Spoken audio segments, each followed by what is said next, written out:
time I come, I gotta set it, then I gotta go, and then I gotta get it, then I gotta blow, and then Like, I don't care if I sound crazy, I don't care if I look crazy, I don't care if I feel crazy. I'm pretty much married to this idea. Because I lost my father 2 years after Chris. The two most important male figures in my life.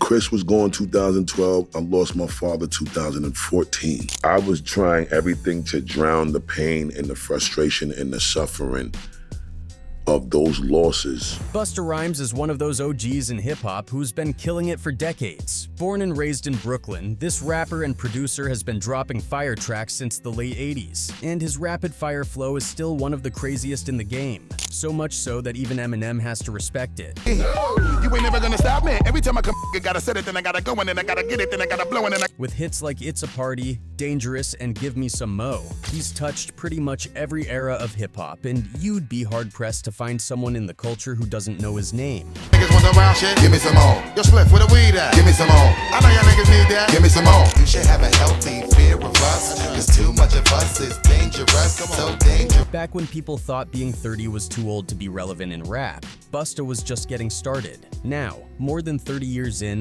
instead of hiding his age, he's fully embracing his role as a legend, a true elder in hip-hop.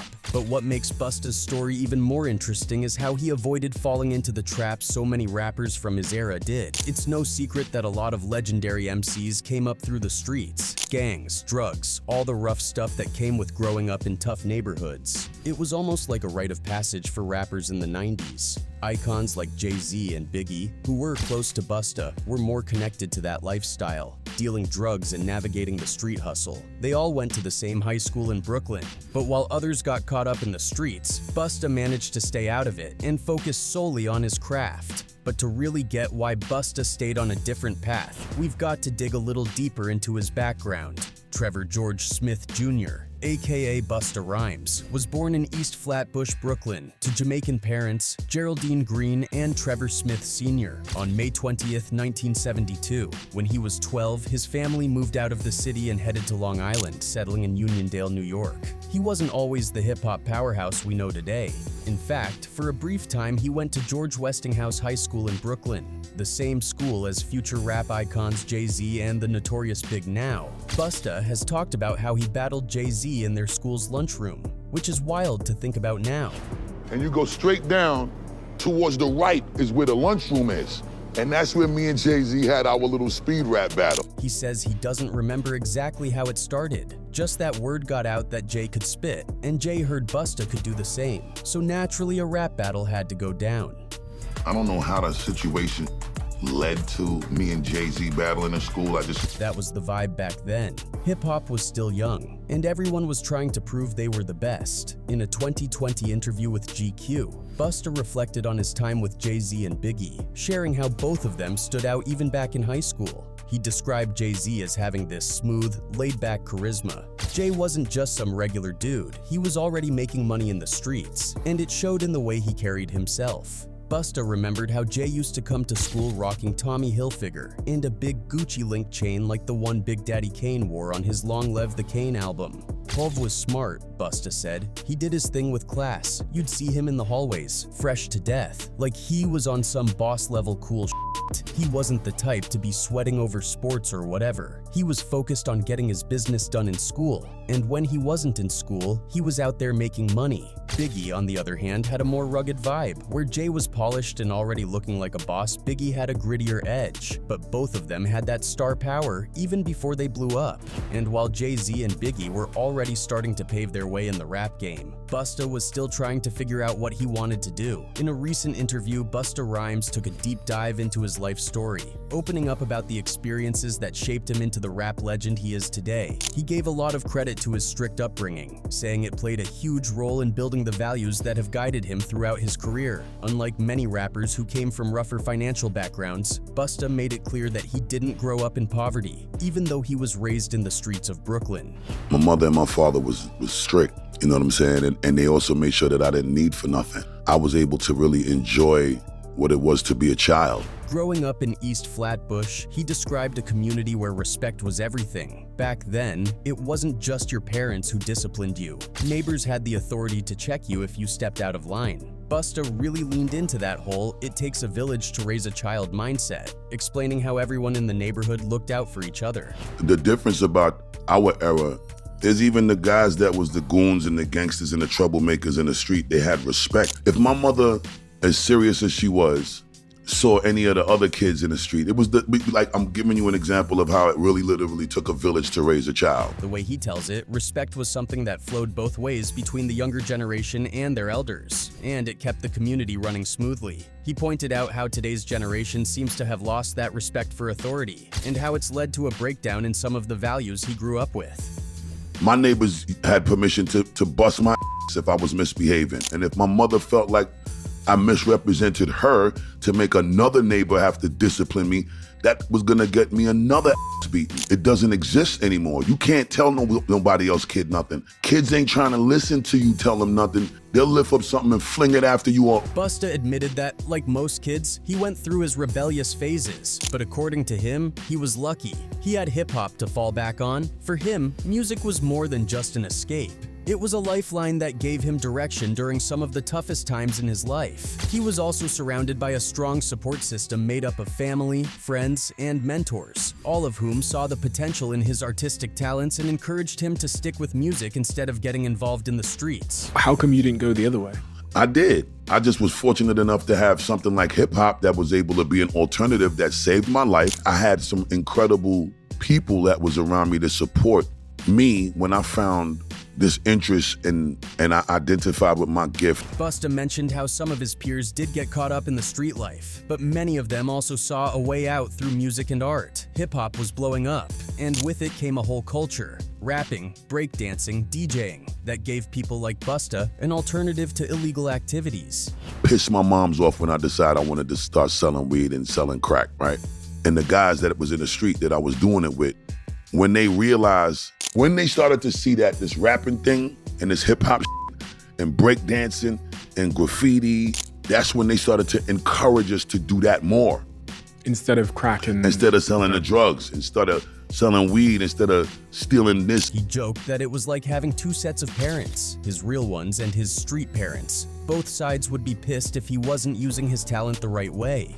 As we was making progress that we wasn't continuing to be productive, now it felt like you was pissing off two sets of parents. But despite the support he had, life at home wasn't always smooth sailing. Busta's parents ended up getting divorced when he was just 11 years old, and he said it was a crushing experience, one that he had a hard time wrapping his head around. It left him feeling torn between his mom and dad, and that emotional roller coaster had a big impact on him. He admitted that after the divorce, he started acting out more. He was angry, and it showed in the way he behaved. The constant back and forth between his parents, especially during visitation disputes, only made things worse. He felt stuck in the middle and like he was losing something important.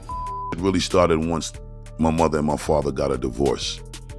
The misbehaving really started picking up. As things at home got more chaotic, Busta found refuge in rap music. But even that wasn't without its challenges. His dad, for example, didn't get it at all. He thought rap was a waste of time and didn't see it as a real career. For Busta, who was so passionate about the music, that attitude was frustrating. He wanted to prove himself. But without any financial success at the time, it felt like his dad wasn't giving him the respect or support he needed. My father, you tried to talk to him at the time about some rap. He's like, I don't want to hear that is a bunch of and you wasting your time with. Then, when he was just 12 years old, Busta had a brush with the law after getting caught up in selling drugs. Luckily, he was still a minor, so he avoided serious trouble. But that close call was a wake-up call for him and his family, and it led to a big change. His family decided to move from Brooklyn to Long Island. I caught 2 charges selling crack by the time I was 12. And fortunately, the laws was different, and I was a minor. This move was crucial because it was in Long Island where Busta met the people who would become his crew and set him on the path to hip-hop stardom. He linked up with Charlie Brown, Milo, and Dinko D, and together they formed the group Leaders of the New School. Leaders of the New School dropped their debut album, A Future Without a Past, in 1991 under Elektra Records, and the group quickly gained a following. That same year, they teamed up with A Tribe Called Quest on the now iconic track Scenario, which really put them on the map. In 1993, they released their second album, Time, The Inner Mind's Eye, and Busta's rapid-fire rhymes and energetic style started catching even more attention. However, as Busta's star began to rise, tensions started to brew within the group. His popularity was overshadowing the other members, and it created a lot of internal friction. Eventually, those issues came to a head, and things fell apart during an appearance on Yo! MTV Raps. The group broke up, and Busta was left to go solo. But that breakup would be the start of a legendary solo career that would solidify him as one of hip-hop's greatest to ever do it. In 1996, Busta Rhymes dropped his solo debut album, The Coming, and it quickly put him on the map. The single Woo-Ha Got You All in Check was a massive hit, pushing the album to gold status and making it clear that Busta was stepping into his own. So, one more time, I come on, knucklehead flow that make you. After that success, he got to work on his second album, When Disaster Strikes, which dropped in September 1997. He didn't stop there. Just a year later, in 1998, he released Extinction Level Event, The Final World Front, another project that cemented his place in the rap game. By 2000, Busta released his last album with Elektra Records' Anarchy, closing out that chapter of his career with a bang. Then in 2001, he dropped Genesis, which featured some huge collaborations with the likes of Mary J. Blige, P. Diddy, and Kelis. In 2002, he followed up with It Ain't Safe No More, keeping the momentum going. But it wasn't until 2006 that Busta hit a major milestone. His seventh studio album, The Big Bang, became the first #1 album of his career, selling over 209,000 copies in its first week and landing at the top of the Billboard 200. That was a big moment for Busta, marking his transition from being a successful rapper to becoming a certified heavyweight in the industry. Later, he signed a deal with Universal Motown, which led to the release of his 8th studio album, Back on My BS, in 2009. However, things got a little complicated with that album. The United Arab Emirates actually banned it due to the song Arab Money, which sparked controversy for quoting the Quran. Even though the album was released internationally, the backlash over that one track made it unavailable as a CD in some places, though it could still be bought digitally. Busta didn't let that stop him, though. By 2010, he was working on his next album, originally titled The Chemo. At the time, he said it was about 80% finished, but he later decided to switch things up and rebrand it as Extinction Level Event 2, making it a sequel to his 1998 album. In 2011, he kept building his legacy by collaborating with Tech N9N on Worldwide Choppers, a track that highlighted Busta's lightning-fast rhymes. Around the same time, he even hopped on a Justin Bieber track, Drummer Boy, showing his versatility and ability to work across genres. That same year, Busta paid tribute to Heavy D with the song You Ain't Gotta Wait Till I'm Gone. In November 2011, another big shift happened. Busta signed with Cash Money Records, joining one of the most influential labels in the game. Around that time, he also featured on Fat Joe's single Pride and Joy, alongside Kanye West and Jadakiss. His 9th studio album, Year of the Dragon, dropped in 2012, and it was available for free on Google Play. The album featured appearances from big names like Lil Wayne, Rick Ross, Trey Songz, and Gucci Mane. Busta also used that album as an opportunity to pay tribute to his manager Chris Lighty, who tragically committed that same year. During his time with Cash Money, Busta kept putting out heat. He dropped the single Twerk It, produced by Pharrell Williams, and even shot the video back in Flatbush. The remix featured none other than Nicki Minaj, and it was clear Busta was still keeping up with the times. Listen close, what we come for do? Shut it down. Legal shot, no touch about. But in 2014, Busta announced that he was leaving Cash Money due to creative differences. Even though it was the end of that era, Busta wasn't done by any means. Now, despite all his incredible achievements, Busta has had his share of lows, especially when it comes to his health. At one point, he faced a near-death experience that forced him to take a long, hard look at his life. It was a wake-up call, pushing him to rethink his lifestyle and make some major changes. After losing 2 key people in his life, his longtime manager and close friend Chris Lighty, as well as his father, Busta Rhymes buried his grief in work. But it wasn't just work he leaned on. He started drinking more, smoking more, and eating without much regard for his health, packing on the pounds to a dangerous level. Because I lost my father 2 years after Chris. The 2 most important male figures in my life.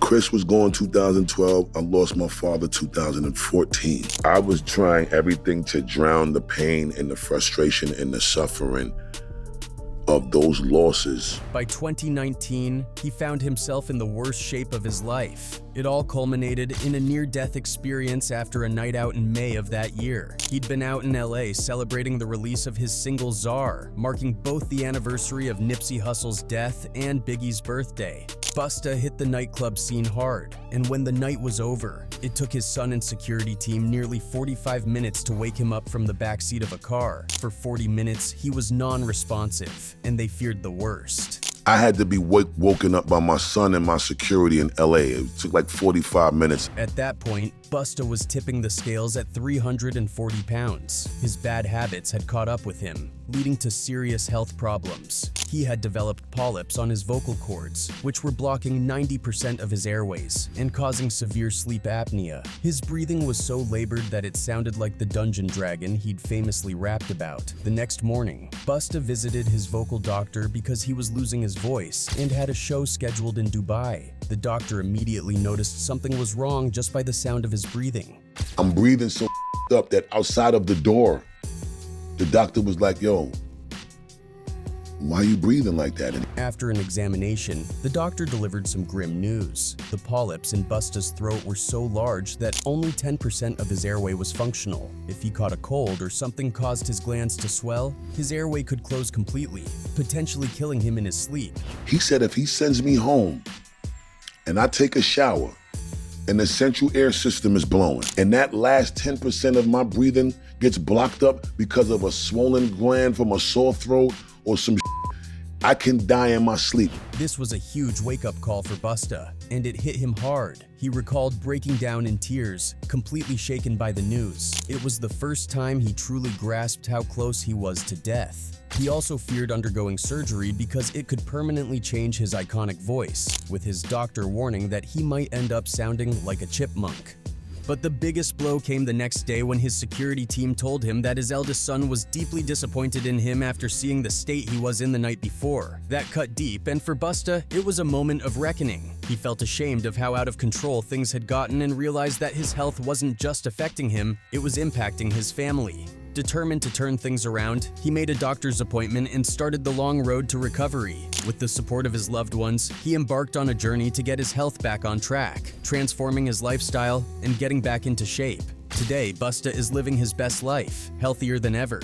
But Busta's journey hasn't been without its struggles. He's had his fair share of run-ins with the law over the years. Back in 1998, he was arrested for possession of an unregistered firearm during a traffic stop in New York City. Then in 2000, he ended up on probation after pleading guilty to those charges. Fast forward to 2006, and Busta found himself in trouble again. This time for third-degree assault after getting into a fight with a man who spit on his car after the Amsterdam Music Festival in New York. Later that year, he appeared in court after the DA's office tried to tack on a weapons possession charge for a machete found in his car. The judge shut that down. But Busta's legal troubles didn't end there. In 2007, he turned down a plea deal that would have landed him in jail for 6 months after being accused of assaulting his former driver. Ultimately, he was offered a lighter sentence involving community service and anger management. Then in 2008, Busta got hit with charges for driving without a license and while impaired, which resulted in probation, more community service, and fines. He also had a brief moment in 2008 when the UK wouldn't let him in due to unresolved convictions. Even with all these legal hurdles, Busta kept pushing forward with his music and career. In 2018, he faced accusations of plagiarism from the Italian progressive rock band Aqua Fragile, who claimed that his 2001 track Genesis had an uncredited sample of their song Cosmic Mind Affair. When negotiations fell through, the band decided to file a lawsuit, adding yet another challenge to Busta's career.